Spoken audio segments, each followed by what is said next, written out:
Mehmonxona mavzusidagi ikkinchi videomizni bu yerda batafsilroq ko'rsatib beramiz sizlarga. Mana bu yerda hozir noto'g'ri yorug'lik berilgan, ya'ni mana bunaqa akri 6000 6500 berilgan.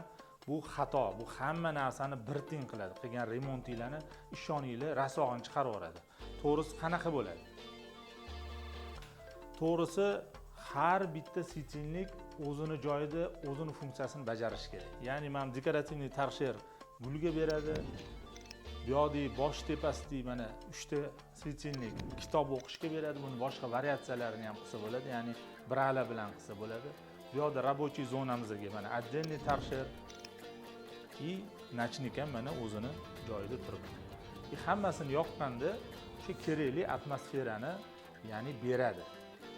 Bu narsaga sal jiddiyroq qarashinglar kerak. Iloji boricha kelib ko'rganinglar yaxshi yoki chaqirsanglar biz boramiz. Bu narsalar hammasi tekin.